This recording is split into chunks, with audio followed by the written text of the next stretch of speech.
Bonjour les sushis, comment allez-vous en ce jour? Connaissez-vous Emma? Je ne parle pas d'Emma Watson, mais d'un livre japonais. Quoique dans les deux cas, il faut les traiter avec douceur. Allez, je lance l'intro.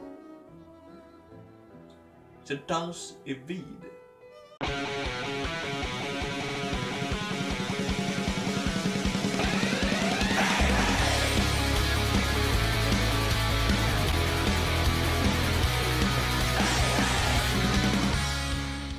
Emma est un manga créé en 2002 par Kaoru Mori, la même qui a fait Bright Story en passant.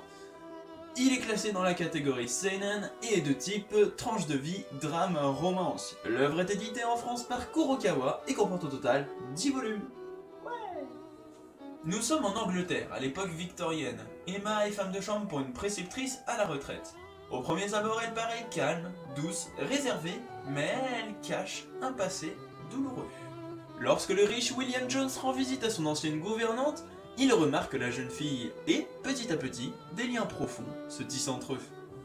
Ça fait vraiment plaisir de lire une série de ce genre, qui se démarque totalement des séries plus ou moins formatées que l'on peut retrouver sur les étagères de nos librairies. L'on découvre une époque et un pays rarement représentés dans les mangas.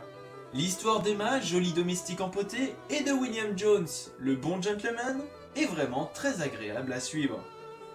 Et c'est en pleine révolution industrielle du 19e siècle que Kaoru Mori nous emporte pour ce récit. Une histoire d'amour entre nos deux personnages dans une Angleterre conservatrice où les mélanges sociaux sont très mal vus. Parce que oui, l'amour à l'époque ça existait pas trop, hein, on s'en foutait un petit peu. Les mariages c'était pour avoir de l'influence, du pouvoir et du pognon. Parce qu'on n'est jamais assez riche.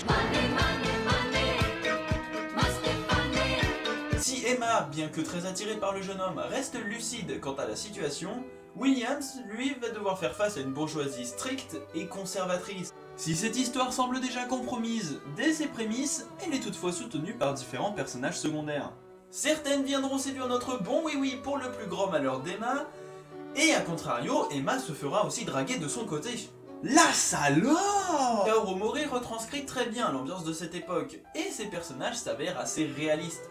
Même si le scénario de base reste assez classique, on a hâte de découvrir comment vont évoluer les relations entre nos deux personnages principaux, mais aussi celles des personnages secondaires, dont on entrevoit déjà l'influence dans les prochains tomes. Humour, scènes d'émotion, moments dramatiques, tout se marie parfaitement et pour notre plus grand plaisir dans toute cette histoire. Et on ne peut que rester admiratif devant le dessin. Les détails sur les rues de Londres, les différences entre les quartiers chics et les quartiers pauvres, les vêtements, les mœurs, même si on est loin de Bright Story, ça reste de l'excellent. Ouais, mais Bright Story c'est sorti après, elle a eu le temps de s'améliorer, hein. C'est pas bien de critiquer. Tu me dégoûtes. Emma, c'est avant tout l'histoire d'amour entre une femme de chambre et le fils d'une famille bourgeoise. À cette époque, les classes sociales étaient bien distinctes. Et épouser quelqu'un n'ayant pas le même statut que vous était considéré comme une hérésie. Brûlez-le! Mais c'est juste de l'amour! Brûlez-le! En soi, l'histoire est simple et ne brille pas d'originalité, mais s'arrêter à ce constat serait fort dommage, car ce sont ces tranches de vie simples, mais tellement réalistes, qui font d'Emma une belle lecture. En confrontant les classes sociales, Kaoru Mori nous entraîne dans une histoire d'amour belle et émouvante, comme on en voit de moins en moins. On se prend d'affection pour ces deux êtres que tout oppose, et suivre leurs péripéties s'avère ma foi très addictif. Kaoru Mori est décidément une femme qui s'est donné une âme à ses personnages principaux, et qui a le talent de nous émouvoir sans tomber dans le mélodrame de bas étage.